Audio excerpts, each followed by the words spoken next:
میرا دل بدل دے، میرا دل بدل دے، میرا دل بدل دے، میرا دل بدل دے، میرا دل بدل دے، میرا دل بدل دے۔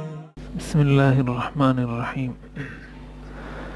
الحمد للہ رب العالمین والصلاة والسلام علی رسولہ محمد خاتم النبیین وامام المتقین وقائد الغر المحجلین وعلی آلہ واصحابہ اجمعین، اما بعد فاعوذ باللہ من الشیطان الرجیم، بسم اللہ الرحمن الرحیم۔ فاصدع بما تؤمر واعرض عن المشرکین انا کفیناک المستہزئین الذین یجعلون مع اللہ الہا آخر فسوف یعلمون۔ صدق اللہ العظیم۔ پچھلے درس میں یہ بات عرض کی گئی تھی کہ اللہ تعالیٰ نے حضور علیہ السلام کو جو دعوت کا حکم دیا تو 4 مراحل میں حضور علیہ السلام نے دین کی دعوت کا کام کیا ہے، مرحلہ بمرحلہ، سٹیپ بائی سٹیپ، وقت کے تقاضوں کے مطابق حضور علیہ السلام نے دین کی دعوت کا کام کیا ہے۔ تو پہلے مرحلے میں جو دعوت کا انداز تھا، جو پہلا مرحلہ تھا دعوت کا، وہ تھا خفیہ دعوت، غیر اعلانیہ دعوت، اس لیے کہ یہ بالکل ایک نیا نعرہ تھا، ایک نئی چیز تھی، اور اگر علی الاعلان اس کو پہلے ہی مرحلے میں بیان کر دیا جاتا تو ظاہر ہے اس سے بہت زیادہ شدت کے ساتھ بغاوت ہوتی، بہت شدت کے ساتھ اس کا رد عمل اور ریئیکشن آتا۔ اللہ تعالیٰ نے حضور علیہ السلام کو یہی حکم فرمایا کہ ابتداءً پرسنلی، انڈیویجولی ملاقاتوں کے ذریعے، لوگوں سے رابطے کے ذریعے دین کی طرف بلائیں، باقاعدہ علی الاعلان دعوت کا حکم نہیں دیا۔ 3 سال تک، اور 3 سال کا عرصہ یہ بہت بڑا عرصہ ہوتا ہے، تو کہنے کو تو 3 سال کہنے میں تو 1 سیکنڈ لگتا ہے، لیکن 3 سال کا عرصہ گزارنے میں ایک بہت بڑا عرصہ ہے۔ اور اس 3 سال کے عرصے میں 30 سے 40 لوگ مسلمان ہوئے۔ حضور علیہ السلام کی 3 سال کی محنت، پھر آپ کے صحابہ کی محنت شامل ہوئی۔ یہ میں نے عرض کیا تھا، حضرت ابوبکر صدیق رضی اللہ تعالیٰ عنہ نے جب اسلام قبول کیا ہے تو اس کے بعد حضرت ابوبکر نے بھی اپنے دوست احباب کو دین کی دعوت دینا شروع کی۔ حضور علیہ السلام بھی اپنے خاص لوگوں کو دعوت دیتے تھے، ان لوگوں کو جن سے آپ کو کوئی نقصان پہنچنے کا اندیشہ نہیں ہوتا تھا۔ جب حضرت ابوبکر نے اسلام قبول کیا تو پھر حضرت ابوبکر صدیق رضی اللہ تعالیٰ عنہ نے بھی اپنے دوستوں کو دعوت دینا شروع کی۔ چنانچہ انہی کی دعوت پر میں نے پہلے عرض کیا تھا، حضرت عثمان ابن عفان رضی اللہ تعالیٰ عنہ، حضرت زبیر ابن عوام، حضرت عبد الرحمن ابن عوف، حضرت سعد ابن ابی وقاص، اسی طرح حضرت طلحہ ابن عبید اللہ، یہ سارے صحابہ عشرہ مبشرہ میں سے ہیں۔ خود حضرت ابوبکر صدیق عشرہ مبشرہ ان 10 صحابہ کو کہا جاتا ہے جن کو حضور نے نام لے کر جنت کی بشارت دی ہے۔ ابو بکر فی الجنہ، عمر فی الجنہ، عثمان فی الجنہ، علی فی الجنہ، عبد الرحمن بن عوف فی الجنہ، سعد بن ابی وقاص، یہ سارے وہ صحابہ ہیں جن کے نام لے کر حضور نے ان کو جنت کی بشارت دی ہے۔ تو ان 10 صحابہ کو کہا جاتا ہے عشرہ مبشرہ، وہ 10 صحابہ جن کو بشارت دی گئی، جنت کی بشارت دی گئی۔ تو ان میں سے یہ حضرات حضرت ابوبکر کی دعوت پر حضور کے پاس آئے ہیں۔ اور اس سے ایک بات بڑی اہم ہمیں سمجھنی چاہیے، وہ یہ کہ دین کا کام جب بھی کوئی بھی شخص کرتا ہے، کوئی عالم دین کرتا ہے، کوئی بھی کام جب دین کا کیا جاتا ہے تو اس کے ساتھ، دین کا کام کرنے والے کے ساتھ جو چلنے والے لوگ ہوتے ہیں ان کی بھی بہت بڑی ذمہ داری ہوتی ہے، اور وہ ذمہ داری ہمیں حضرت ابوبکر کے کردار سے سمجھ میں آتی ہے۔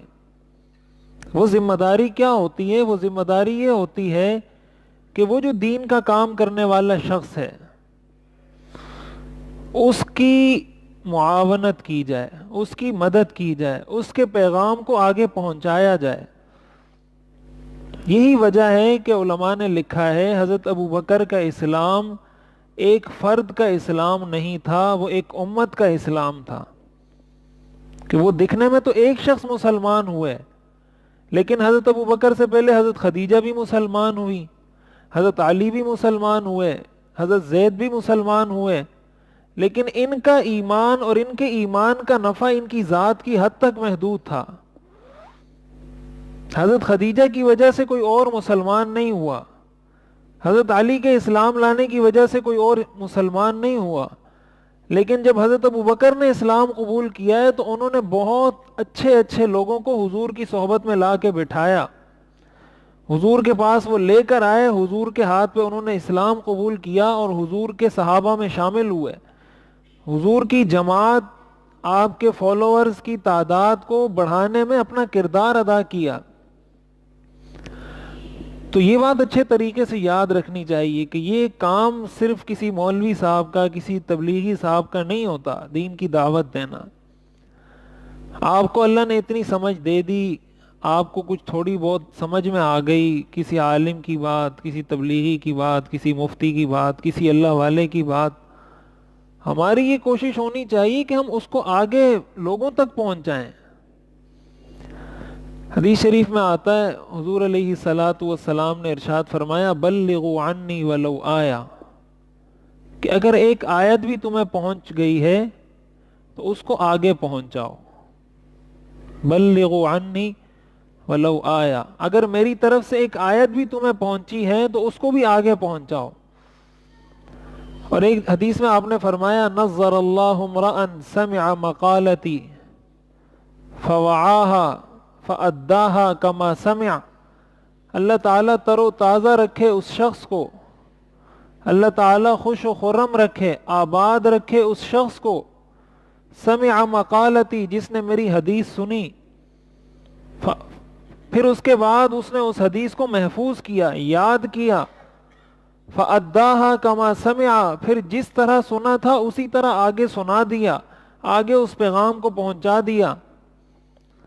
پھر آپ نے فرمایا رُبَّ مُبَلَّغٍ أَوْعَى لَهُ مِن سَامِعٍ،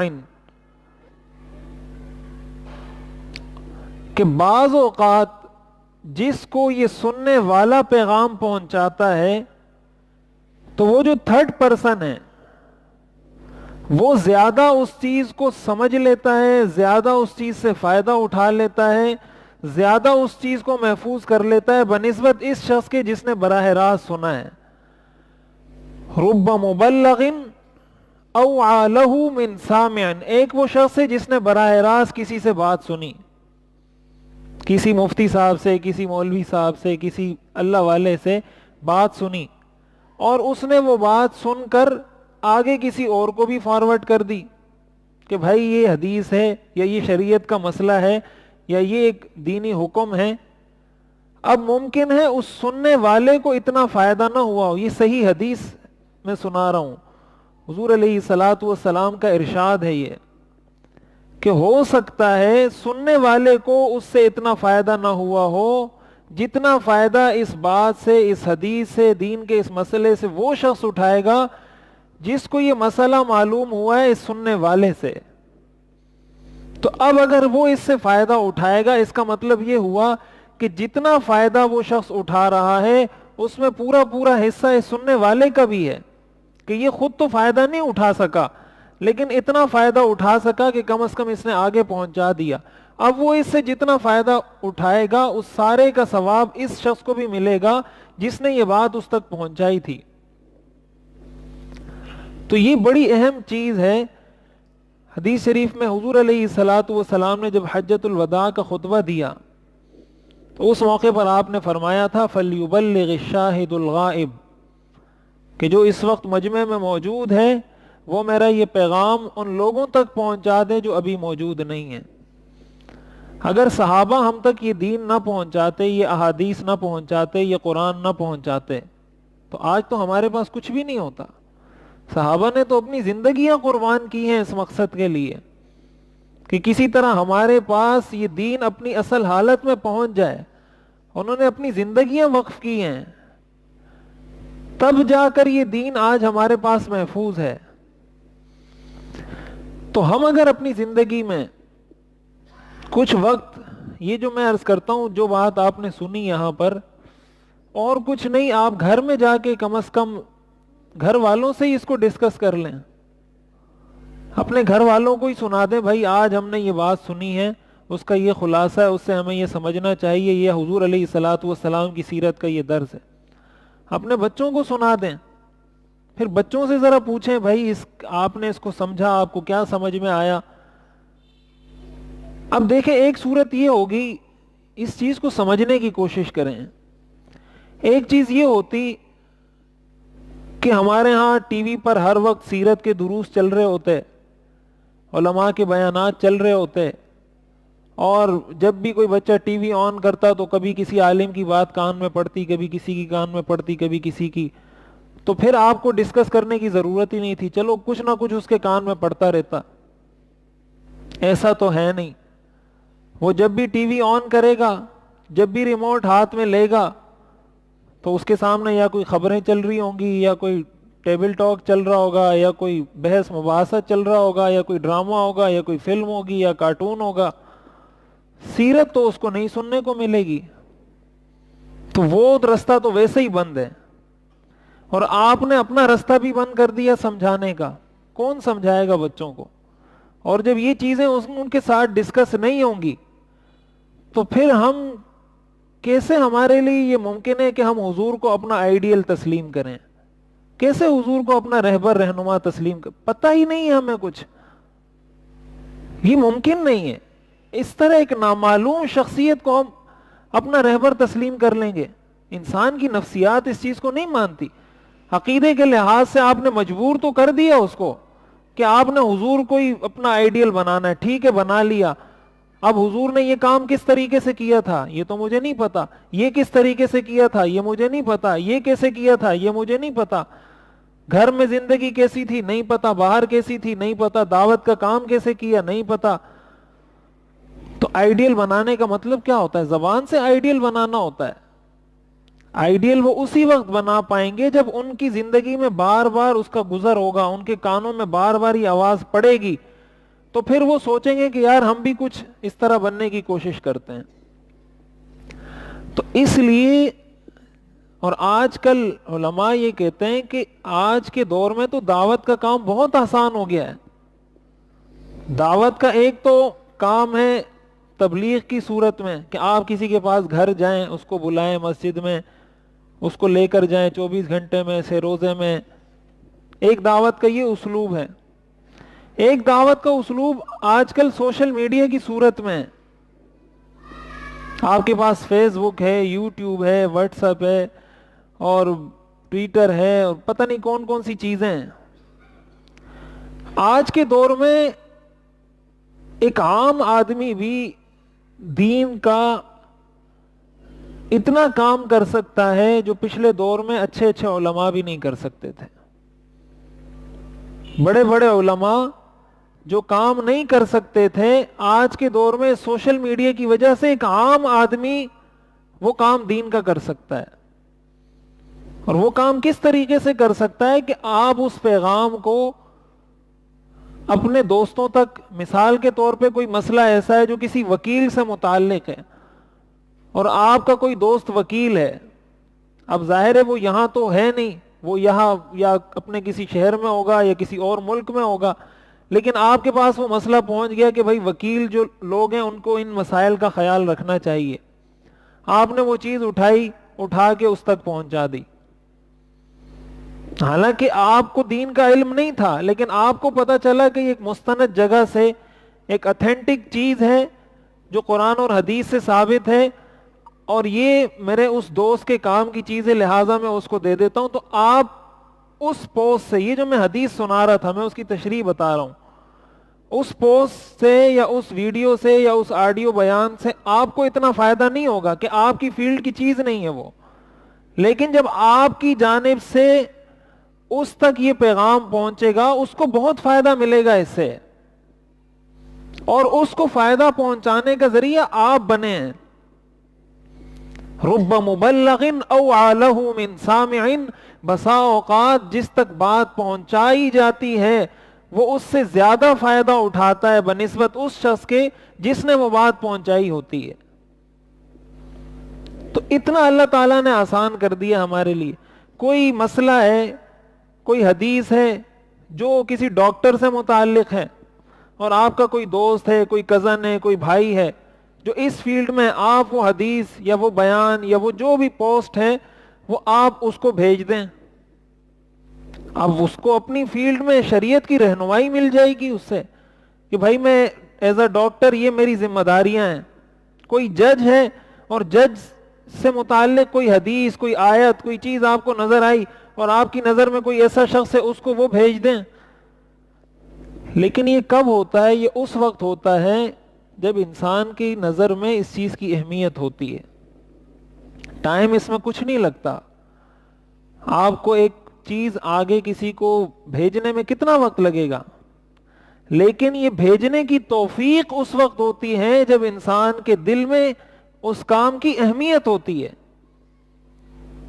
جب اہمیت نہ ہو تو مشکل کام تو کیا، آسان کام بھی انسان نہیں کر سکتا، اور جب کسی چیز کی اہمیت دل میں بیٹھ جائے تو مشکل سے مشکل کام بھی کر لیتا ہے وہ۔ حضرت ابوبکر صدیق رضی اللہ تعالیٰ عنہ کی جو کوالٹی تھی، ان کی جو خصوصیت تھی، ان کو جو اتنا بڑا مقام اسلام میں ملا ہے، اس کی بنیادی وجہ یہ ہے کہ انہوں نے آج اسلام قبول کیا اور کل اپنے ساتھ دوسرے ساتھیوں کو لے کر آئے حضور کے پاس اور کہا یہ بھی اسلام قبول کرنا چاہتے ہیں۔ ان کی وجہ سے اسلام کے درخت کو نشو و نما ملی ہے، اسلام کے درخت نے پروان چڑھا ہے، ترقی ملی ہے۔ اس لیے جو مقام حضرت ابوبکر صدیق رضی اللہ تعالیٰ عنہ کو حاصل ہے صحابہ میں، وہ کسی کو حاصل نہیں ہے۔ اس کی بنیادی وجہ یہ کہ وہ پہلے دن سے اسی کام میں لگ گئے۔ تو اس لیے ہماری یہ ذمہ داری بنتی ہے کہ ہم دین کی جو بات سنیں، دین کا جو پیغام سنیں، کوشش یہ کریں کہ متعلقہ آدمی تک، جس آدمی سے وہ مسئلہ، وہ حدیث، وہ آیت، وہ درس متعلق ہے، اس تک اس کو پہنچانے کی کوشش کریں۔ تو حضرت ابوبکر صدیق رضی اللہ تعالیٰ عنہ، حضور علیہ الصلوۃ والسلام نے جب دعوت دی تو جن صحابہ نے پہلے اسلام قبول کیا ان کو کہا جاتا ہے السابقون الاولون۔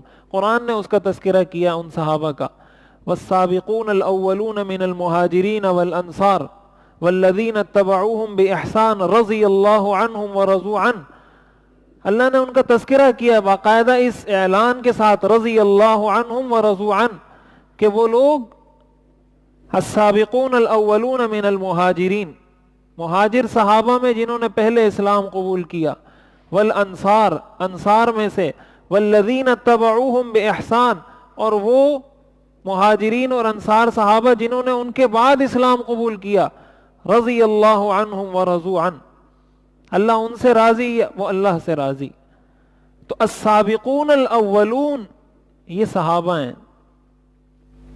تو جیسے میں نے عرض کی، حضرت خدیجہ، حضرت زید، حضرت علی، حضرت ابوبکر صدیق رضی اللہ تعالیٰ عنہ، حضرت سعد ابن ابی وقاص، یہ جب مسلمان ہوئے، ان کا مشہور واقعہ ہے، ان کی والدہ نے بھوک ہڑتال کر دی، کہا میں کھانا نہیں کھاؤں گی اور کسی چھت کا سایہ نہیں لوں گی جب تک تم دوبارہ اپنے پرانے دین پر واپس نہ آ جاؤ۔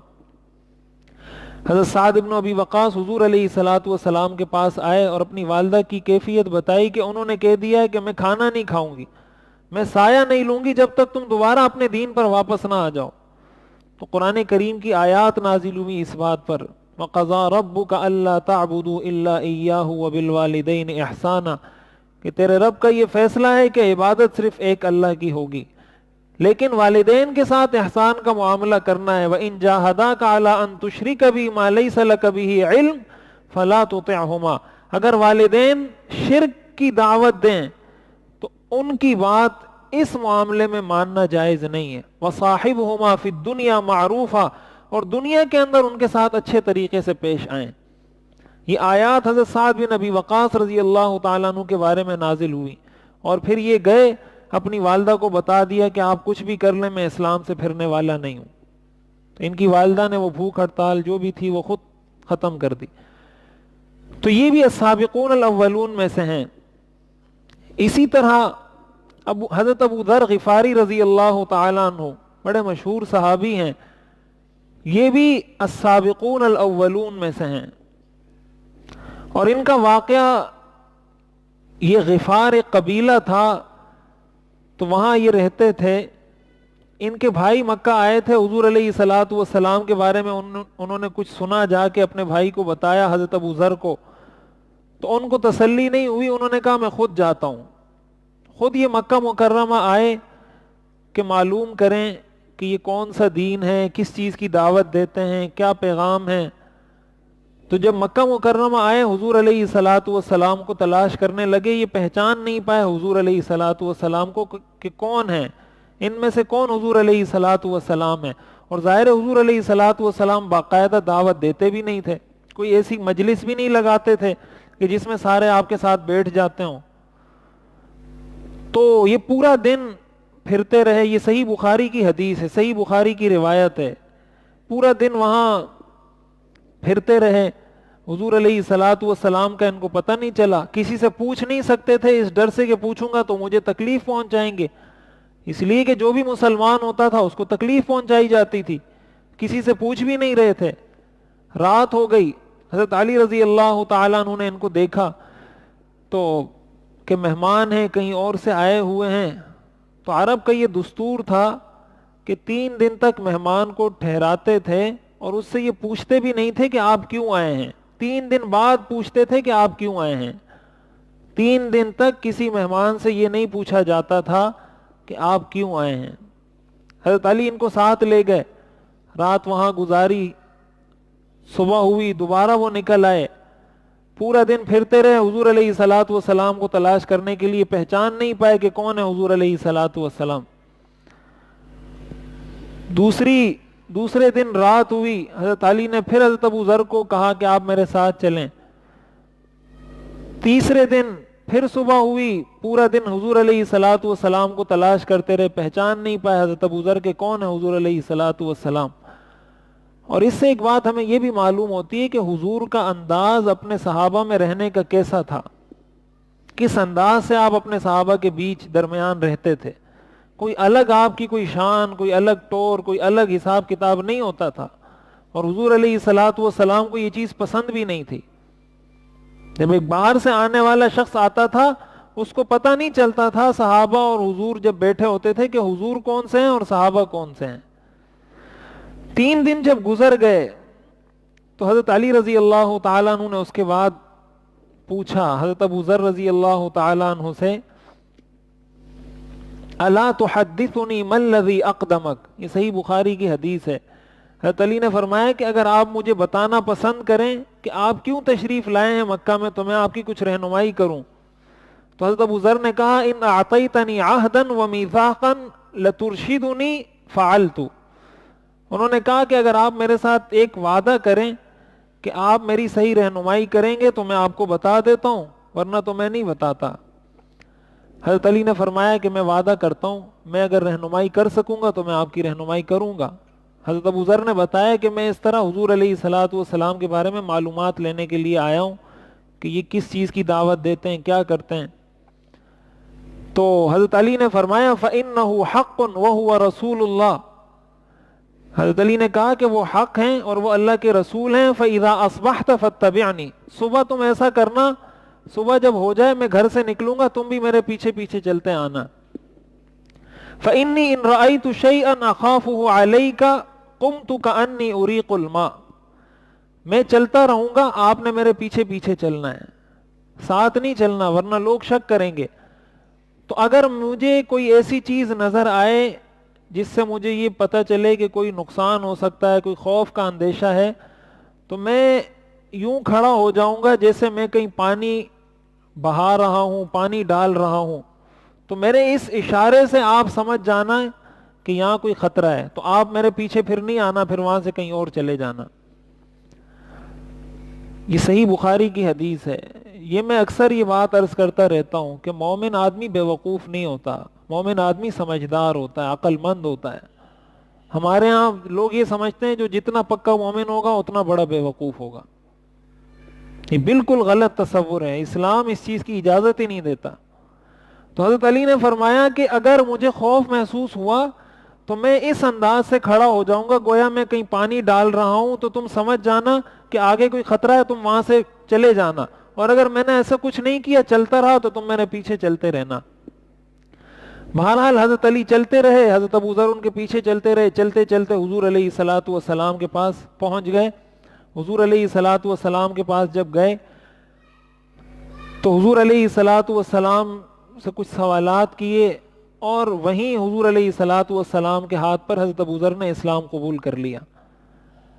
پھر حضور علیہ الصلوۃ والسلام نے ان سے کہا ارجع الی قومک فاخبرہم حتی یأتیک امری۔ حضور نے فرمایا ابھی آپ یہاں سے چلے جائیں اور اپنی قوم کو دین کی دعوت دیں، یہاں تک کہ میرا کوئی حکم آپ کو پہنچے، میں آپ کو دوبارہ طلب کروں، یا کوئی نیا حکم نامہ میری طرف سے پہنچے، اس وقت تک آپ یہاں سے اپنے علاقے میں چلے جائیں، وہاں دین کا کام کریں جو کر سکتے ہیں۔ اس کی وجہ یہی تھی، میں پہلے بتا چکا ہوں کہ یہ جو 3 سال کا عرصہ تھا یہ خفیہ دعوت کا موقع تھا، اور خفیہ دعوت اللہ تعالیٰ نے اس کا حکم دیا تھا۔ اس لیے حضور نے حضرت ابو ذر چونکہ مکہ مکرمہ کے رہنے والے نہیں تھے، تو آپ نے ان کو فرمایا کہ آپ اپنے علاقے میں جائیں، وہاں کے لوگوں کو دین کی دعوت دیں۔ تو یہ کہنے لگے والذی نفسی بیدہ لأصرخن بہا بین ظہرانیہم، انہوں نے کہا اللہ کی قسم جس کے قبضے میں میری جان ہے، میں خفیہ نہیں، میں چیخ چیخ کر لوگوں کو دین کی دعوت دوں گا۔ انہوں نے کہا میں اس کو حق سمجھتا ہوں، یہ صحیح بات ہے، میں خفیہ نہیں، میں چیخ چیخ کر لوگوں میں اعلان کروں گا کہ یہ حق بات ہے۔ یہ مسجد سے نکلے اور اسی طرح چیختے ہوئے، وہیں کفار مکہ نے ان کو پکڑا، ان کو گرایا، مارنا شروع کر دیا۔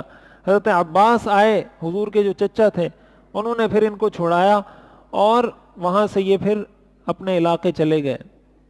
تو حضرت ابو ذر غفاری رضی اللہ تعالیٰ عنہ یہ بھی السابقون الاولون صحابہ میں سے ہیں، ان صحابہ میں سے ہیں جنہوں نے بہت ابتداء میں اسلام قبول کیا ہے۔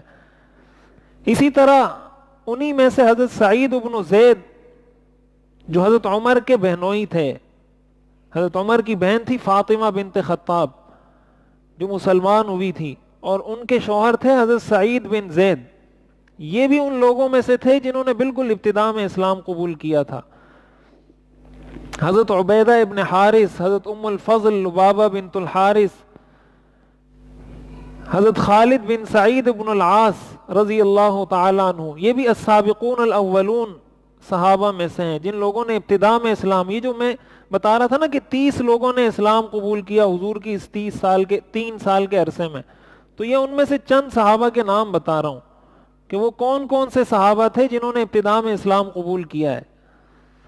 تو حضرت خالد بن سعید انہوں نے بھی ابتداء میں اسلام قبول کیا ہے، اور ان کے جو والد تھے سعید بن العاص، یہ قریش کے سردار تھے، اور ان کی قریش میں اتنا ایک رعب تھا، ان کی ایک الگ شخصیت تھی کہ جس دن یہ عمامہ باندھتے تھے تو پورے قریش میں کوئی بھی شخص عمامہ نہیں باندھتا تھا۔ یعنی ان کی عزت اور ان کے مرتبے اور مقام کی وجہ سے جس دن یہ سعید بن العاص جو حضرت خالد بن سعید کے والد ہیں، جس دن یہ عمامہ باندھتے تھے، عمامہ باندھنا عزت کی نشانی ہوتی تھی، تو اس دن پورے قریش میں کوئی دوسرا شخص عمامہ نہیں باندھتا تھا کہ کہیں میں اس کی ٹکر میں یا اس کے مقابلے میں نہ سمجھا جاؤں۔ تو حضرت خالد بن سعید رضی اللہ تعالیٰ عنہ نے ایک خواب دیکھا، اور خواب یہ دیکھا کہ یہ کسی گڑھے میں گر رہے ہیں۔ حضور علیہ الصلوۃ والسلام آئے اور ان کو اس گڑھے میں گرنے سے بچایا۔ تو جب صبح ہوئی یہ حضور علیہ الصلوۃ والسلام کی خدمت میں آئے اور پوچھنے لگے اِلَامَ تَدْعُو یا محمد، کہ اے محمد آپ کس چیز کی دعوت دیتے ہیں؟ آپ نے فرمایا ادعوک الی عبادت اللہ وحدہ لا شریک لہ، کہ میں آپ کو اللہ کی عبادت کی دعوت دیتا ہوں جس کا کوئی شریک نہیں، وَأَن تَخْلَعَ مَا أَنْتَ عَلَيْهِ مِنْ عِبَادَةِ حَجَرٍ لَا يَسْمَعُ وَلَا يُبْصِرُ وَلَا يَضُرُّ وَلَا يَنْفَعُ. اور اس بات کی دعوت دیتا ہوں کہ جن پتھروں کی تم پوجا کرتے ہو، جو نہ سنتے ہیں نہ دیکھتے ہیں، نہ نفع پہنچاتے ہیں نہ نقصان پہنچاتے ہیں، ان کی عبادت سے باز آ جاؤ. والإحسان إلى والديك، اور اس بات کی دعوت دیتا ہوں کہ اپنے والدین کے ساتھ حسن سلوک کرو. وَأَلَّا تَقْتُلَ وَلَدَكَ خَشْيَةَ الْفَقْرِ، اور فقر اور غربت کے ڈر کی وجہ سے اپنی اولاد کو قتل نہ کرو. وَأَلَّا تَقْرُبَ الْفَاحِشَةَ مَا ظَهَرَ مِنْهَا وَمَا بَطَنَ، اور کسی فحاشی کے کام کے، گناہ کے کام کے قریب مت جاؤ. وَأَلَّا تَقْتُلَ نَفْسًا حَرَّمَ اللَّهُ إِلَّا بِالْحَقِّ، اور کسی شخص کو ناحق قتل مت کرو. وَأَلَّا تَقْرُبَ مَالَ الْيَتِيمِ إِلَّا بِالَّتِي هِيَ أَحْسَنُ، کسی یتیم کے مال کو ہاتھ بھی نہ لگاؤ. حَتَّى يَبْلُغَ أَشُدَّهُ، یہاں تک کہ وہ جوان ہو جائے تو اس کا مال اس کے حوالے کر دو. وَأَن تُوفِيَ الْكَيْلَ وَالْمِيزَانَ بِالْقِسْطِ، اور یہ دعوت دیتا ہوں کہ ناپ تول پورا پورا کر کے لوگوں کو دیا کرو. وَأَن تَعْدِلَ فِي قَوْلِكَ وَلَوْ حَكَمْتَ عَلَى ذَوِي قُرْبَاكَ، اور اس بات کی دعوت دیتا ہوں کہ انصاف کے ساتھ فیصلہ کیا کرو، اگرچہ وہ فیصلہ آپ کو اپنے رشتہ داروں کے خلاف ہی کرنا پڑے. وَأَن تُوفِيَ لِمَنْ عَاهَدتَّ، اور جس سے وعدہ کیا ہو اس وعدے کو پورا کیا کرو. آپ نے فرمایا یہ وہ چیزیں ہیں جن کی میں دعوت دیتا ہوں. انہوں نے کہا اگر یہی اسلام ہے تو میں مسلمان ہوتا ہوں. تو اس طرح حضرت خالد بن سعید رضی اللہ تعالی عنہ یہ مسلمان ہوئے ہیں. اور یہ جتنی چیزیں میں نے ذکر کی، اس سے ہمیں یہ بھی پتہ چلتا ہے کہ یہ بالکل اسلام کی ابتدائی تعلیمات ہیں. وعدے کو پورا کرنا، ناپ تول میں کمی سے بچنا، ناحق قتل سے بچنا، زنا سے بچنا، فواحش منکرات سے بچنا، اولاد کو قتل کرنے سے بچنا، والدین کے ساتھ احسان کا معاملہ کرنا، یہ اسلام کی بالکل ابتدائی تعلیمات میں سے. اس لیے کہ یہ تو وہ عرصہ چل رہا ہے جس عرصے میں آپ نے باقاعدہ دعوت کا آغاز ہی نہیں کیا. اس وقت حضور علیہ الصلاۃ والسلام ان سے یہ کہہ رہے ہیں. تو یہ وہ چند صحابہ تھے جن کو السابقون الاولون کہا جاتا ہے. اور ظاہر ہے کہ یہ جتنے لوگ مسلمان ہوئے تھے یہ کوئی زبردستی کسی نے ان کو مسلمان نہیں کیا تھا، کوئی تلوار کے زور پہ کسی نے مسلمان نہیں کیا تھا. یہ بھی آج کل بڑا اعتراض کیا جاتا ہے کہ اسلام تلوار کے زور سے پھیلا ہے. اسلام تلوار کے زور سے نہیں پھیلا. اسلام جس نے بھی قبول کیا ہے اپنی مرضی سے قبول کیا ہے. کبھی اسلام اس چیز کی اجازت ہی نہیں دیتا، لا اکراہ فی الدین، کہ زبردستی آپ کسی کو مسلمان کریں، اس کی اسلام میں اجازت ہی نہیں. تو جہاں بھی جہاد کا حکم اسلام میں ہے، قتال کا حکم اسلام میں ہے، لیکن وہ اس لیے نہیں کہ زبردستی آپ کسی کو مسلمان کریں، وہ اس لیے کہ اللہ کے نظام کو آپ دنیا میں نافذ کریں. اس نظام میں کافر بھی رہے گا، اس میں مجوسی بھی رہے گا، اس میں مشرک بھی رہے گا، یہودی بھی رہے گا، عیسائی بھی رہے گا. اس کا مطلب یہ نہیں کہ زبردستی یہودی کو مسلمان بنایا جائے یا عیسائی کو مسلمان بنایا جائے. یہ ہمارے ہاں جو انڈونیشیا ہے، ملائیشیا ہے، یہ جو سارے ممالک ہیں، یہ جو سارے یہاں لوگ مسلمان ہیں، یہاں کی اکثریتی آبادی مسلم ہے. یہاں تو کوئی جنگ نہیں ہوئی، کوئی غزوہ نہیں ہوا، کوئی مسلمان فاتح یہاں جنگ کرنے کے لیے نہیں گیا. یہ سارے تو مسلمانوں کے اخلاق سے مسلمان ہوئے ہیں. کون یہاں گیا تھا انڈونیشیا میں، کون ملائیشیا میں، جزائر میں گیا تھا جنگ کرنے کے لیے، جو یہ سارے مسلمان ہیں آج. تو یہ جو صحابہ، آپ اندازہ لگائیں کہ اسلام بالکل ابتدائی لیول پر ابھی کام کر رہا ہے، تو ظاہر ہے اپنی مرضی سے ہی مسلمان ہوئے، بلکہ ان کو الٹا خطرات دوسروں کی طرف سے تھے کہ اس اسلام قبول کرنے کی وجہ سے ہمیں مشکلات کا سامنا کرنا پڑے گا. تو یہ تو وہ صحابہ تھے جو ابتدا کے اندر مسلمان ہوئے. اب اس سے ایک چیز جو ہمیں سمجھ میں آتی ہے اور جو ہماری زندگی کے اندر بڑی اہمیت رکھتی ہے اس سیرت کے اس واقعے سے یا اس پورے 3 سال کے عرصے سے، وہ ہے منصوبہ بندی، پلاننگ. کسی بھی کام کو اس کے لیے پوری پلاننگ کر کے، پورے طریقے سے سوچ سمجھ کے، اس کے لیے وقت کا تعین کر کے اس کام کو شروع کرنا اور اس منصوبے کے مطابق اس کو آگے بڑھانا. ہمارے لوگ یہ سمجھتے ہیں کہ شاید جتنا بے ترتیبی سے بد نظمی سے غلط طریقے سے کام ہوگا شاید یہی اسلام کا درس ہے. اسلام ڈسپلن کا درس دیتا ہے. یہ جو ہم نماز میں صفیں درست کرتے ہیں اس کی کیا وجہ ہے, اتنی اہمیت کیوں ہے اس بات کی؟ وجہ اس کی یہ کہ انسان کی زندگی میں صف بندی آئے, اس کی زندگی میں ڈسپلن آئے, اس کی زندگی میں نظم و ضبط آئے. قرآن کریم میں آتا ہے ان اللہ یحب الذین یقاتلون فی سبیلہ صفا کأنہم بنیان مرصوص, کہ اللہ ان لوگوں کو پسند کرتا ہے جو اس کی راہ میں صف میں کھڑے ہو کر قتال کرتے ہیں, لڑتے ہیں, گویا کہ وہ سیسا پلائی ہوئی دیوار ہو. اللہ فرماتے میں ان مجاہدین سے محبت کرتا ہوں جو صف میں ترتیب سے کھڑے ہو کر میری راہ میں قتال اور جہاد کرتے ہیں. میدان جہاد میں بھی صف بندی کا حکم ہے, نماز میں بھی صف بندی کا حکم ہے. تو یہ نظم و ضبط ہے یا یہ بدنظمی ہے؟ اسلام نے ہمیں یہی چیز سکھائی ہے. اگر اسلام میں یہ منصوبہ بندی نہ ہوتی, اسباب پر اسلام زور نہ دیتا, تو حضور علیہ الصلوۃ والسلام کو پہلے مرحلے میں حکم دے دیا جاتا کہ اعلان کر دو, آپ تو پیغمبر ہیں, آپ اعلان کر دیں سب کے سامنے دین کی دعوت کا. اس طرح نہیں کیا گیا, آپ نے اس کو خفیہ رکھا. اور ایک بات ہمیں اس سے یہ بھی سمجھ میں آتی ہے کہ جب انسان کوئی کام کرتا ہے, آپ کوئی کام کرنے جا رہے ہیں, بعض لوگوں کی عادت ہوتی ہے ہر کام اپنی ہر بات دوسروں کو بتاتے رہتے ہیں کہ میں ابھی یہ کرنے جا رہا ہوں, میں ابھی یہ کاروبار شروع کر رہا ہوں, ابھی میرے فلاں کے پاس اتنے پیسے ہیں وہ آ جائیں گے. ہر چیز دوسروں کو بتا رہے ہوتے ہیں. کوئی کام شروع کیا, اب اس کی پہلی منزل بھی طے نہیں کی ہوتی کہ پورے ملک میں, پورے دوستوں میں, سب میں ڈنڈورا پیٹ دیتے ہیں. نتیجہ کیا ہوتا ہے؟ نتیجہ یہ ہوتا ہے کہ حسد شروع ہو جاتا ہے. حدیث شریف میں آتا ہے استعینوا علی قضاء حوائجکم بالکتمان, کہ اپنی حاجتوں کے پورا کرنے میں کاموں کو چھپانے سے مدد طلب کرو, چھپا کر اللہ کی مدد طلب کرو. یعنی جب کوئی کام کرو اس کو چھپاؤ, جب ہو جائے اما بنعمت ربک فحدث, جب اللہ کی نعمت مل جائے, جب وہ منزل مل جائے, جب وہ ہدف حاصل ہو جائے, فحدث, پھر لوگوں کو بتا دیں کہ میں نے یہ کام کیا ہے. لیکن ابھی آپ نے پہلا سٹیپ لیا اور پہلا سٹیپ لیتے ہی آپ نے سب کو بتا دیا. حدیث میں یہ آتا ہے ان کل ذی نعمت محسود, ہر وہ شخص جس کو اللہ کوئی نعمت دیتا ہے اس کے ساتھ لوگ حسد کرتے ہیں. ان کل ذی نعمت محسود, ہر نعمت والا اس پر حسد کیا جاتا ہے. تو حضور علیہ الصلوۃ والسلام نے بھی جو دین کا کام کیا اس کو چھپا کر شروع کیا ہے. جب آپ اس لیول پر پہنچ گئے, 30-40 صحابہ آپ کے ساتھ ہو گئے, کچھ آپ کی ٹیم بن گئی, پھر آپ نے صفا پہاڑی پر چڑھ کر اعلان کیا کہ چلیں کوئی 30-40 بندے تو ہیں جو ہمارے اس مشن سے, اس کاز سے موافقت رکھتے ہیں. جب میں بات کروں گا تو یہ 30-40 لوگ تو مجھے سپورٹ کریں گے.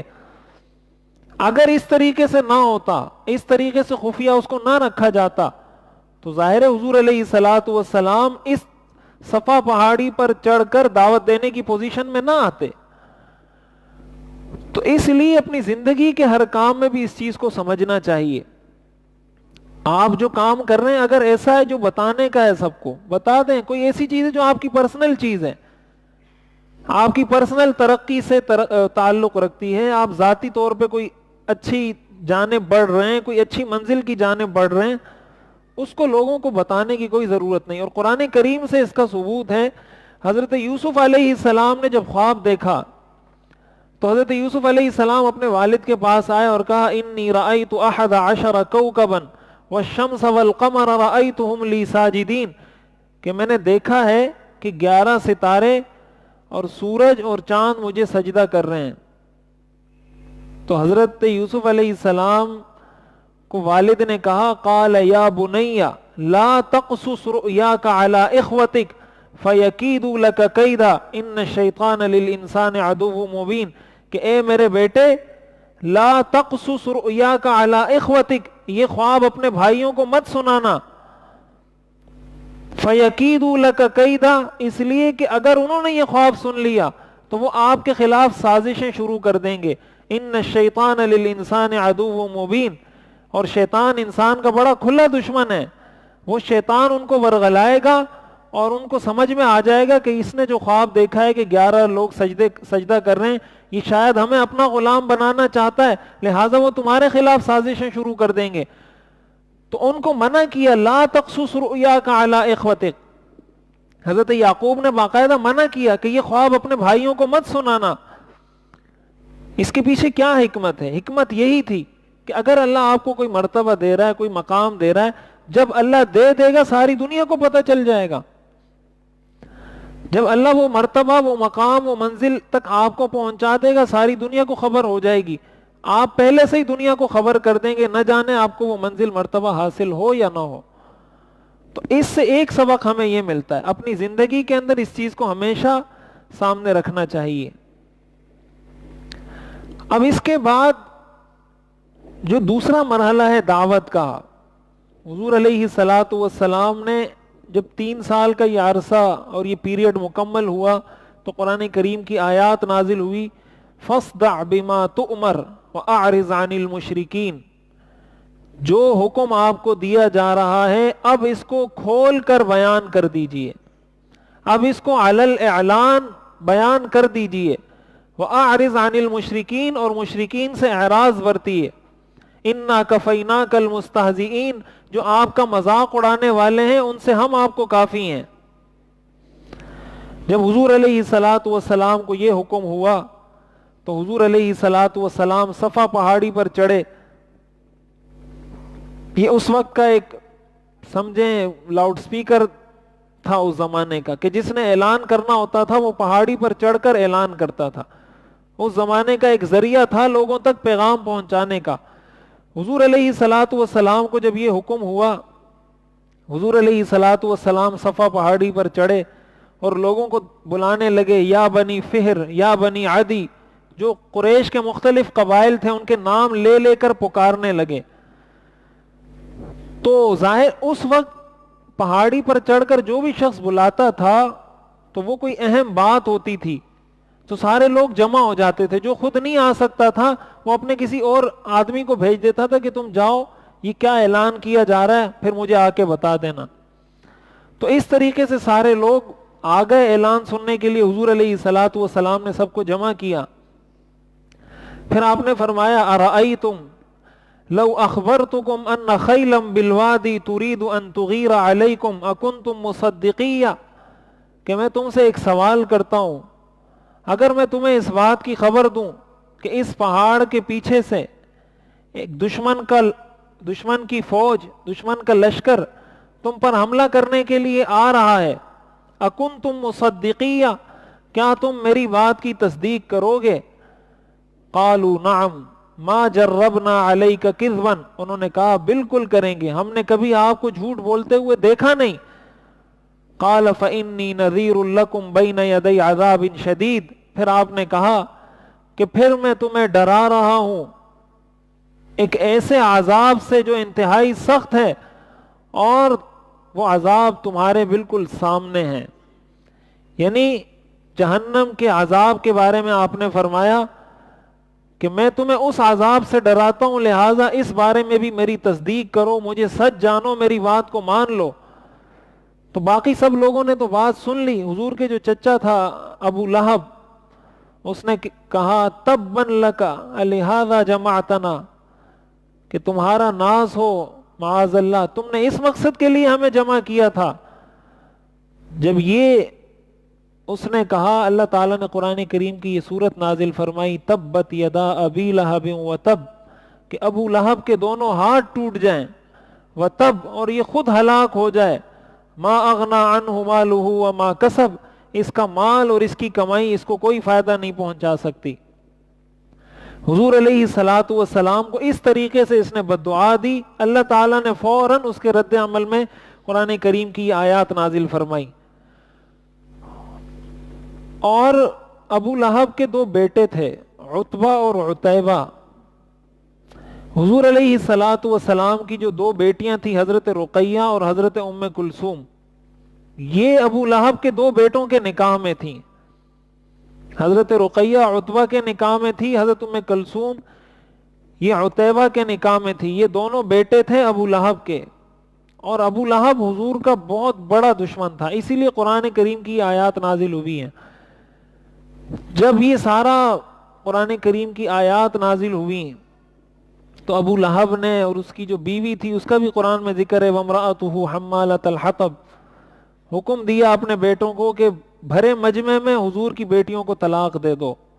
حضور کی بیٹیوں کی رخصتی نہیں ہوئی تھی، صرف نکاح ہوا تھا، اور حضرت خدیجہ کو یہ رشتہ پسند بھی نہیں تھا، لیکن ابو طالب چونکہ آپ کے سرپرست ہیں انہوں نے یہ رشتہ کروایا تھا، اس لیے حضرت خدیجہ بھی خاموش تھی، حضور علیہ الصلاۃ والسلام بھی خاموش تھے.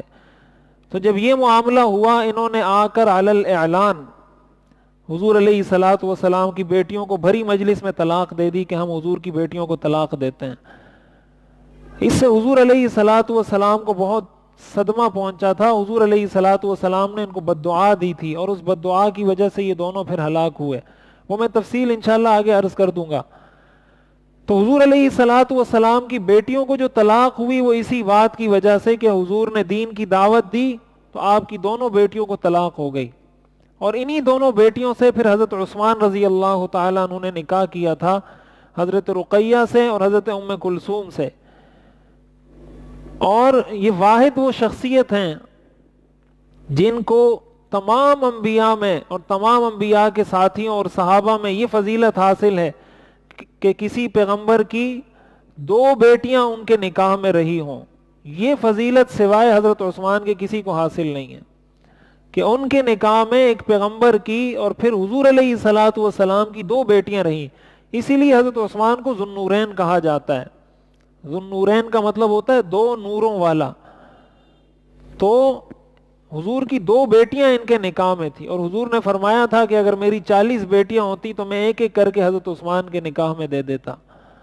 اتنا وہ ایک اچھے داماد کی حیثیت سے حضرت عثمان نے زندگی گزاری تھی کہ حضور علیہ الصلاۃ والسلام ان کے بارے میں یہ فرماتے تھے. اب حضور علیہ الصلاۃ والسلام نے جب یہ دعوت دی اس کے بعد قرآن کریم کی یہ آیات نازل ہوئی وَأَنذِرْ عَشِيرَتَكَ الْأَقْرَبِينَ کہ اپنے قریبی رشتہ داروں کو بھی دین کی دعوت دیں، اپنے قریبی رشتہ داروں کو بھی آگ سے ڈرائیں، جہنم کے عذاب سے ڈرائیں. حضور علیہ الصلاۃ والسلام نے اپنے قریبی رشتہ داروں کو جمع کیا، جتنے قریش کے مختلف قبائل تھے سب قبائل کے سرداروں کو جمع کر کے ان کے کھانے کی دعوت کی. حضرت علی فرماتے مجھے حضور نے حکم دیا کہ جا کے کچھ اناج لے کر آئیں، تھوڑا سا گوشت لے کر آئیں، ایک پیالے میں دودھ لے کر آئیں. تو اس طریقے سے حضور علیہ الصلاۃ والسلام نے 2-3 دن ان کی دعوت کی اور پھر حضور علیہ الصلاۃ والسلام نے ایک ایک قبیلے کے سردار کو مخاطب کر کے کہا کہ میں تمہیں اس بات کی دعوت دے رہا ہوں. حدیث میں آتا ہے، یہ صحیح بخاری اور صحیح مسلم کی حدیث ہے، حضور علیہ الصلاۃ والسلام نے فرمایا یا بنی کعب، بنو کعب یہ قریش کا ایک قبیلہ تھا، انقذوا انفسکم من النار، اپنے آپ کو جہنم کی آگ سے بچاؤ. پھر کہا یا بنی مرہ ابن کعب انقذوا انفسکم من النار، اے بنی مرہ یہ بھی ایک قبیلہ تھا، اپنے آپ کو جہنم کی آگ سے بچاؤ. پھر فرمایا یا بنی عبد شمس انقذوا انفسکم من النار، اے بنو عبد شمس اپنے آپ کو جہنم کی آگ سے بچاؤ. پھر فرمایا یا بنی عبد مناف، اے بنو عبد مناف اپنے آپ کو جہنم کی آگ سے بچاؤ. پھر فرمایا یا بنو عبد المطلب، اے بنو عبد المطلب انقذوا انفسکم من النار، اپنے آپ کو جہنم کی آگ سے بچاؤ. پھر فرمایا یا فاطمہ، اے فاطمہ انقذی نفسک من النار، اپنے آپ کو جہنم کے عذاب سے بچاؤ. فإنی لا املک لکم من اللہ شیئا، اس لیے کہ قیامت کے دن میں تمہیں کوئی فائدہ نہیں پہنچا سکتا، غیر ان لکم رحما سأبلھا ببلالھا، یہ الگ بات ہے کہ دنیا میں میری تمہارے ساتھ رشتہ داری ہے، اس رشتہ داری کو میں نبھاتا رہوں گا، لیکن قیامت کے دن یہ رشتہ داری تمہارے کسی کام نہیں آئے گی. تو یہ آیات جب نازل ہوئی حضور علیہ الصلاۃ والسلام نے ایک ایک قبیلے کو جا کر دعوت دی، نام لے لے کر دعوت دی تاکہ قرآن کریم کی اس آیت پر اور اس حکم پر عمل کر سکیں. اور یوں حضور علیہ الصلاۃ والسلام نے اپنی یہ ذمہ داری بھی پوری کی. اب یہاں جو اہم بات ہے، اہم پوائنٹ ہے وہ یہ کہ 3 سال تک حضور نے خفیہ دعوت دی، کوئی پریشانی حضور کو نہیں ہوئی، کوئی خاص بہت زیادہ پریشانی کا سامنا نہیں کرنا پڑا. لیکن جیسے ہی حضور نے جا کے صفا پہاڑی پر اعلان کیا ہے دین کی دعوت کا, تو کفار کی جانب سے ایذا کا, تکلیف کا, استہزاء کا سلسلہ شروع ہو گیا. اور وہ کس کس طرح تکلیف دیتے تھے وہ میں انشاءاللہ اگلے درس میں ذکر کروں گا. لیکن عرض میں یہ کرنا چاہتا ہوں یہاں پر, یہ ایک اہم پوائنٹ ہے جو آج کے زمانے میں بھی جس سے ہمیں سامنا ہوتا ہے, وہ یہی ہوتا ہے. لوگ کہتے ہیں بھائی آپ کو دین پر عمل کرنا ہے تو آپ خود عمل کریں, آپ کو جو بات سمجھ میں آتی ہے اس پہ عمل کریں. یہ آپ ممبر پہ بیٹھ کے لوگوں کو یہ ساری چیزیں کیوں بتاتے ہیں؟ یہ صحیح ہے, یہ غلط ہے, یہ جائز ہے, یہ ناجائز ہے, یہ حرام ہے, یہ گناہ ہے, یہ حلال ہے, یہ حرام ہے. جب تک انسان اپنی ذاتی زندگی میں عمل کر رہا ہوتا ہے کوئی کسی کو نہیں روکتا. جب اس کو بیان کیا جاتا ہے, حق کو بیان کیا جاتا ہے, صحیح بات کو بیان کیا جاتا ہے, اس سے پھر تکلیف ہوتی ہے ان لوگوں کو جو اس حق کو پھیلتا ہوا نہیں دیکھنا چاہتے. اس سے پھر تکلیف ہوتی ہے, اور تکلیف کے نتیجے میں پھر وہ نقصان پہنچانے کی کوشش کرتے ہیں, اور وہ نقصان جو پہنچایا جاتا ہے اس کی پھر مختلف صورتیں ہوتی ہیں. قریش نے بھی جو نقصان پہنچایا تھا اس کی مختلف صورتیں تھیں. کبھی مذاق اڑاتے تھے, کبھی کہتے تھے پاگل ہے, کبھی کہتے تھے شاعر ہے, کبھی کہتے تھے ساحر ہے, کبھی کہتے تھے یہ بے وقوف ہے, کبھی کہتے تھے اس کو پتہ نہیں مال اور دولت کی ہوس ہے, کبھی کہتے تھے ان کو بادشاہت کی ہوس ہے, کبھی پروپیگنڈا کرتے تھے, کبھی صلح کی بات کرتے تھے کہ ہمارے ساتھ صلح کر لو. یہ مختلف طریقے تھے, اور یہی مختلف طریقے آج بھی دین کا کام کرنے والوں کے خلاف آزمائے جاتے ہیں. یہ مدارس کے خلاف, علماء کے خلاف جو ہمارے ہاں اتنا جو پروپیگنڈا کیا جاتا ہے, مدارس دہشت گردی کے اڈے ہیں, یا مدارس میں دہشت گردی کی تعلیم دی جاتی ہے. مدارس میں کون سی دہشت گردی کی تعلیم دی جاتی ہے؟ ظاہر ہے مدارس میں جو تعلیم دی جاتی ہے وہ امریکہ کو کسی بھی حال میں پسند نہیں ہے. مدارس میں جو تعلیم دی جاتی ہے وہ امریکہ کو کیوں پسند ہوگی؟ مدارس میں اسلام سکھایا جاتا ہے, امریکہ کو اسلام پسند نہیں ہے. تو اب وہ یہ تو کہنے سے رہا کہ اسلام دہشت گرد ہے, یہ اگر کہے گا تو ہر مسلمان کہے گا کہ یہ امریکہ کیا بات کر رہا ہے. لیکن جب وہ یہ کہے گا کہ مدارس دہشت گرد ہیں, مولوی دہشت گرد ہیں, تو سارے مان لیں گے کہ ہاں مدارس دہشت گرد ہیں, مولوی دہشت گرد ہیں. اشفاق احمد نے لکھا ہے کہ جب یہ لبرل لوگ اللہ کو گالی دینا چاہتے ہیں تو اللہ کو تو گالی دے نہیں سکتے, مجبوراً مولوی کو گالی دیتے ہیں. مولوی کو گالی دینے کا مقصد ان کا ہوتا ہے, اللہ کو گالی دینا مقصد ہوتا ہے. لیکن اللہ کو براہ راست گالی دیں گے, وہیں کوئی غلط دبا دے گا اس کا, وہ تو دے نہیں سکتے. نتیجہ کیا ہوتا ہے؟ کسی مولوی کو, کسی مدرسے کو, کسی مسجد کو, کسی طالب علم کو, کسی پر کوئی ایسا الزام دھر دیں گے کہ جس سے اس کا مقصد بھی پورا ہو جائے گا اور بچ بھی جائے گا وہ. تو اس لیے یہ بات اچھے طریقے سے یاد رکھنی چاہیے کہ یہ جو ہتھ کنڈے ہیں, دین کا کام کرنے سے روکنے کے لیے جو ہتھ کنڈے استعمال کیے جاتے ہیں, یہ کوئی نئے نہیں ہیں, یہ کوئی جدید نہیں ہے, یہ سارے پرانے ہیں. اور یہ سارے پرانے میں آپ کو اگلے درس میں بتاؤں گا کہ اس کو کس طرح جدید پیرائے میں پیش کیا گیا ہے. وہی پرانے نعرے, وہی پرانے تانے, وہی پرانی باتیں آج ریپیٹ کی جا رہی ہیں. جو باتیں مشرکین مکہ کی جانب سے کی جاتی تھی, وہی باتیں آج مسلمانوں کے خلاف امریکہ بھی بولتا ہے, وہی باتیں مسلمانوں کے خلاف اسرائیل بھی بولتا ہے. لیکن ہمارے مسلمان چونکہ سیرت اور تاریخ سے ناواقف ہیں تو وہ پھر ان کی باتوں کو سچ سمجھنے لگ جاتے ہیں. وہ سمجھتے ہیں کہ شاید یہ آج کوئی نیا کام ہوا ہے, اب تک ایسا کچھ نہیں تھا, اب تک دین بڑا ایسے اچھا نرم سا تھا, اب ان مولویوں نے آ کے کچھ سخت کر دیا ہے. لیکن جب آپ کو یہ پتا چلے گا کہ حضور پر کس طرح اٹیک ہوئے ہیں, حضور کے صحابہ پر کس طرح اٹیک ہوئے ہیں, پھر حضور نے اس کا دفاع کیسے کیا ہے, صحابہ نے اس کا دفاع کیسے کیا ہے, تو پھر انسان کو پتا چلتا ہے کہ صرف الفاظ نئے ہیں, چیزیں ساری پرانی ہیں. تو اس لیے دین کا کام کرنے والوں کے لیے چیزیں کوئی معنی نہیں رکھتی. یہ چیزیں ان کو اپنے کسی کام سے روک نہیں سکتی. حضور علیہ الصلوۃ والسلام کو ستایا گیا, صحابہ کو ستایا گیا, تو علماء انبیاء کے وارث ہیں, علماء کو بھی ستایا جائے گا, علماء کو بھی گالیاں دی جائیں گی, علماء کو بھی تانے دیے جائیں گے. یہ سب کچھ ظاہر ہے, وراثت ملی ہے تو وراثت ساری چیزوں میں ملے گی. یہ ساری چیزیں ان کو پتہ ہوتی ہیں جو اس میدان میں آتا ہے. تو اس لیے اس کو میں تفصیل سے انشاءاللہ آگے ذکر کروں گا. اب یہاں ایک دو دروس جو ہمیں اس سے حاصل ہوتے ہیں اس کو ذکر کرتا ہوں تاکہ ہم اپنی بات سمیٹیں. پہلی بات, جو یہ دوسرا مرحلہ دعوت کا شروع ہوا نبوت کے چوتھے سال میں کہ آپ نے صفا پہاڑی پر چڑھ کر دعوت دی, تو اس سے علماء نے لکھا ہے, ہمیں ایک چیز یہ معلوم ہوتی ہے کہ شریعت انسان سے یہ مطالبہ کرتی ہے کہ پہلے اپنے آپ کو ٹھیک کرو, اس کے بعد یہ مطالبہ کرتی ہے کہ اپنے گھر والوں کو, اپنے خاندان کو ٹھیک کرو, اس کے بعد یہ مطالبہ کرتی ہے کہ اور لوگوں کو بھی دین کی دعوت دو, اور لوگوں کو بھی ٹھیک کرنے کی کوشش کرو.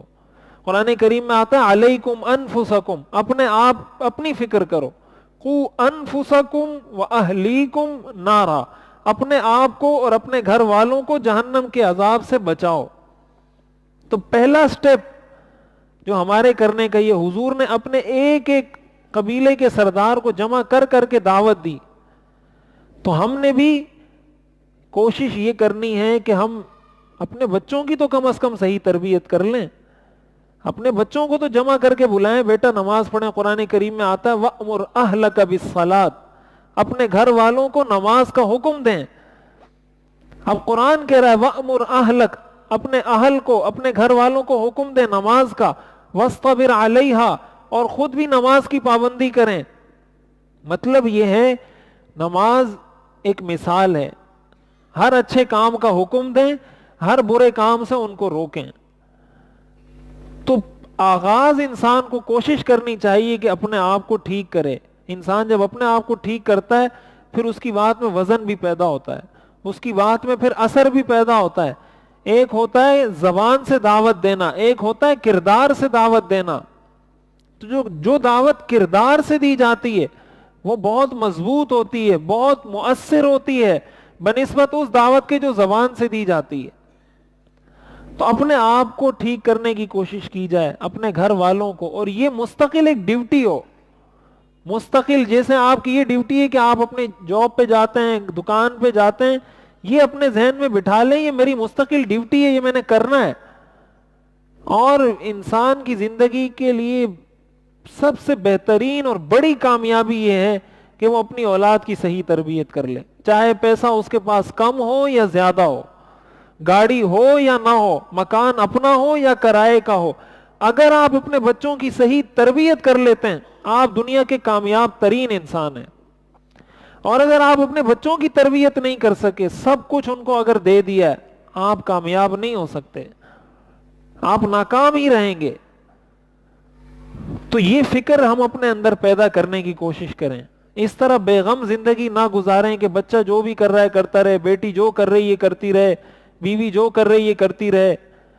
ایسے اگر آزاد زندگی گزاریں گے, نو ٹینشن زندگی گزاریں گے, تو ہم تربیت نہیں کر پائیں گے. جب تربیت نہیں کر پائیں گے تو حضور کی سیرت پر عمل نہیں کر پائیں گے.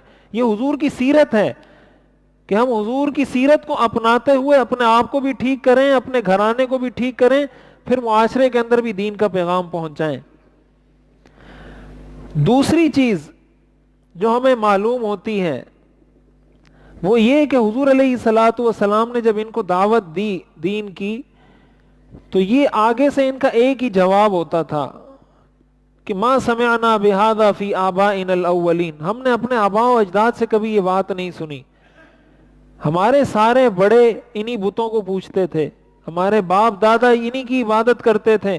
آج آپ ایک نیا دین لے کر آئے ہیں اور آپ کہتے ہیں کہ وہ تمہارے سارے آباء و اجداد بے وقوف تھے اور وہ سارے غلط تھے, وہ سارے باطل پر تھے, وہ سارے ناحق تھے, اور ہم ٹھیک ہیں. تو آپ ہمارے والدین کو, ہمارے آباء و اجداد کو, سب کو آپ نے بے وقوف قرار دے دیا, سب کو غلط قرار دے دیا. تو یہ ہمارے لیے کیسے ممکن ہے کہ ہم اپنے آباء و اجداد کے بارے میں یہ کہتے ہیں کہ وہ سارے غلط تھے. سب سے بڑی رکاوٹ ان کے لیے یہ چیز تھی کہ ہم اس بات کو اس لیے تسلیم نہیں کر سکتے کہ ہمارے آباء و اجداد نے ایسا نہیں کیا. اس کو کہا جاتا ہے غلط کام میں، غلط نظریے میں، غلط عقیدے میں کسی کی تقلید کرنا. آپ کو اگر وراثت میں کوئی غلط بات ملی ہے، موروثی طور پر آپ کو کوئی غلط بات، غلط نظریہ، غلط عقیدہ، غلط کردار، غلط عمل ملا ہے، آپ کو اللہ نے عقل دی ہے، یہ فیصلہ آپ نے کرنا ہوگا. ٹھیک ہے وہ آپ کے والد ہیں، وہ ٹھیک ہے آپ کے والد ہیں، وہ اچھے آدمی ہیں، اچھے آدمی ہوں گے. ان کا یہ کام اگر غلط ہے تو آپ کو یہ کہنا پڑے گا کہ میرے والد بہت اچھے آدمی ہیں، لیکن ان کا یہ کام غلط ہے. ایسا نہیں ہو سکتا کہ آپ کے والد ہیں چونکہ تو آپ کہیں میرے والد جو بھی کر رہے ہیں وہ اچھا ہی کریں گے، چاہے وہ اچھا ہو یا برا، لیکن میرے والد نے کیا تو اچھا ہی ہوگا. شریعت اس چیز کی اجازت نہیں دیتی.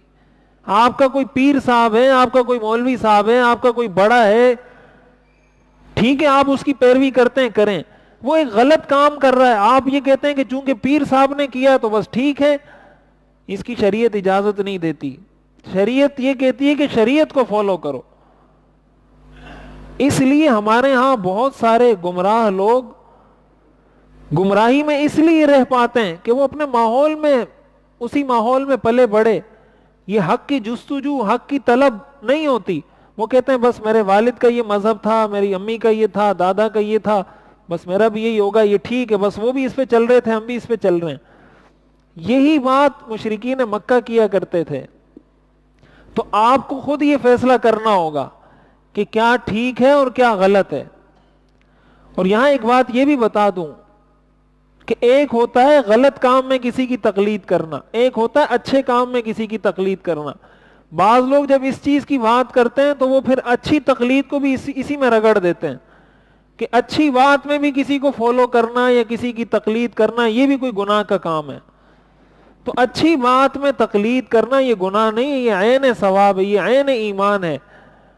غلط کام میں کسی کو فالو کرنا یہ گناہ کا کام ہے، یہ ناجائز ہے.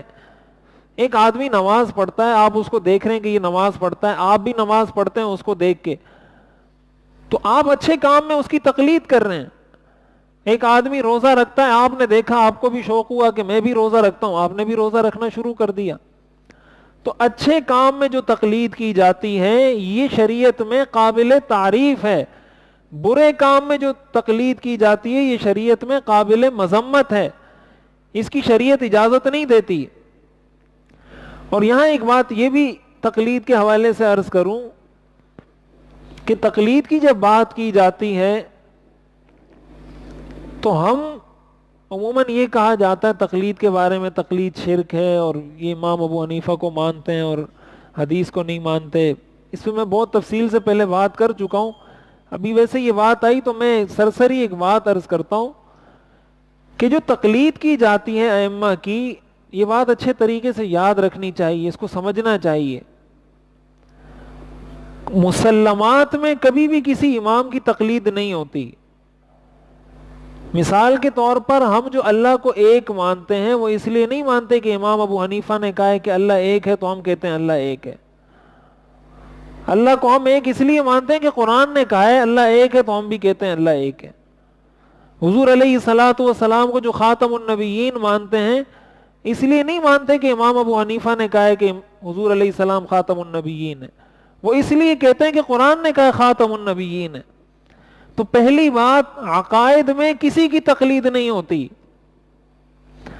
عقائد میں کوئی کسی کی تقلید نہیں کرتا. نمبر 2، وہ چیزیں جو قرآن اور حدیث سے واضح بغیر کسی اختلاف کے ثابت ہیں اس میں بھی کوئی کسی کی تقلید نہیں کرتا. ہم جو 5 نمازیں پڑھتے ہیں یہ اس لیے نہیں پڑھتے کہ امام ابو حنیفہ نے کہا ہے کہ 5 نمازیں پڑھیں، یہ اس لیے پڑھتے ہیں کہ قرآن اور حدیث میں ہمیں حکم ہے 5 نمازیں پڑھنی ہے تو پڑھ رہے ہیں. کوئی امام اگر کہے گا کہ نہیں پڑھیں تو ہم امام کو کہیں گے کہ یہ امام غلط بات کر رہا ہے، اس لیے کہ قرآن اور حدیث کا واضح حکم ہے. تو پہلی بات، عقائد میں کبھی کسی کی تقلید نہیں ہوتی. عقائد قرآن اور حدیث سے براہ راست ثابت ہیں. اسی طرح شریعت کے وہ احکام جن میں قرآن اور حدیث کی عبارتوں میں کوئی اختلاف نہیں ہے، کوئی ٹکراؤ بظاہر نہیں ہے، تعارض نہیں ہے، اس میں بھی کوئی کسی کو فالو نہیں کرتا، کسی کی تقلید نہیں کرتا۔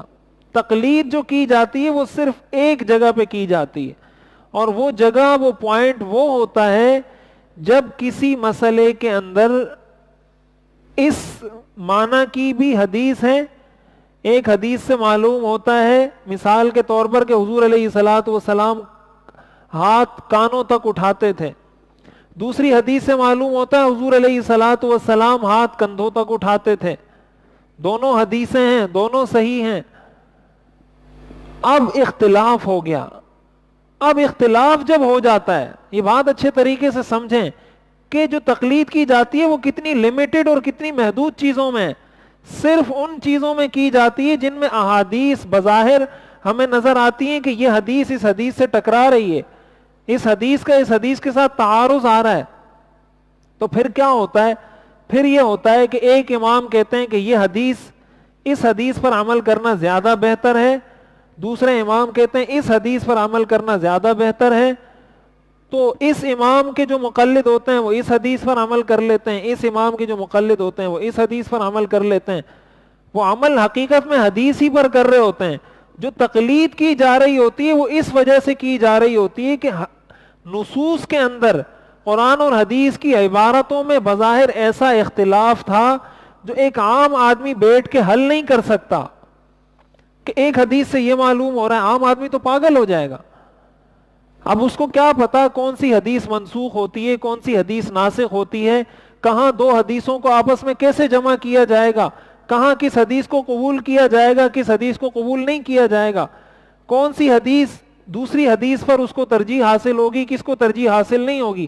ایک عام آدمی کے ہاتھ میں اگر آپ دے دیتے ہیں تو احادیث کے ذخیرے میں آپ کو بہت ساری روایات ملیں گی، لیکن اس میں سے کچھ روایات ایسی ہوں گی جو منسوخ ہو گئی ہیں، کچھ روایات ایسی ہوں گی جنہوں نے ان پرانی چیزوں کو نسخ کیا ہے۔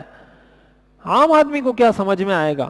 تو علماء اس کے لیے کہتے ہیں بھائی آپ کے لیے آسانی پھر اس میں ہے کہ آپ یہ چار ائمہ ہیں، امت نے ان چار ائمہ کو اپنا امام تسلیم کیا ہے، اور ان چاروں کا جو مذہب اور مسلک ہے وہ قرآن اور حدیث پر مبنی ہے، لہٰذا آپ ان میں سے کسی ایک کے فہم پر، کسی ایک کی سمجھ پر اعتماد کر لیں کہ انہوں نے ان احادیث کو پورا سمجھنے کے بعد جو نتیجہ اخذ کیا ہے وہ ٹھیک ہوگا، لہٰذا میں ان کو فالو کرتا ہوں۔ تو جو تقلید کی جاتی ہے وہ صرف اس ایک مسئلے میں کی جاتی ہے، اور وہ مسئلہ ہوتا ہے کہ جہاں پر نصوص کا آپس میں بظاہر ہمیں تعارض نظر آتا ہو۔ تو اس کو اچھے طریقے سے سمجھنا چاہیے۔ لوگ ساری چیزوں کو تقلید کے کھاتے میں ڈال دیتے ہیں، تو عقائد میں بھی تقلید نہیں ہے، ان چیزوں میں بھی تقلید نہیں ہے جو قرآن اور حدیث سے ثابت ہیں، اور اس کے مقابلے میں قرآن اور حدیث میں کوئی اور آیت یا کوئی اور حدیث نہیں، اس میں بھی کسی کی تقلید نہیں ہوتی۔ تقلید صرف اختلافی مسائل میں ہوتی ہے، اور اختلافی مسائل میں ہوتی ہے عوام کی آسانی کے لیے۔ آپ مجھے بتائیں کون ایسا آدمی ہے جس کو ہم یہ کہیں بھئی یہ بخاری، مسلم، ابو داؤد پکڑیں، اور ایک ہی موضوع پر بخاری میں ایک روایت ہے، اسی موضوع پر بخاری میں ایک اور روایت ہے، اسی موضوع پر مسلم میں ایک اور روایت ہے۔ اب عام آدمی کو عربی نہیں آتی، وہ ان حدیثوں کو جمع کیسے کرے گا؟ جب جمع نہیں کر سکتا تو علماء کہتے ہیں بھائی کسی ایک کو فالو کر لو جس نے جمع کر لیا، وہ کہتے ہیں یہ انہوں نے شرک کر لیا۔ اس میں شرک کی بات کہاں سے آ گئی؟ تو یہ جو تقلید کی جاتی ہے یہ نہ شرک ہے، نہ یہ ناجائز ہے، بلکہ یہ واجب ہے، آپ پر لازم ہے کہ آپ نے کسی کو فالو کرنا ہوگا۔ اور جو یہ کہتے ہیں کہ ہم تقلید نہیں کرتے وہ بھی تقلید کرتے ہیں، وہ بھی تو اپنی مسجد کے امام کی باتیں لا لا کے لوگوں کو سنا رہے ہوتے ہیں نا۔ کچھ حدیثیں یاد کی ہوں گی، 10 15 20 25 احادیث یاد کی ہوں گی، باقی باتیں تو وہ بھی اپنے امام سے سن کے لوگوں کو بتا رہے ہوتے ہیں۔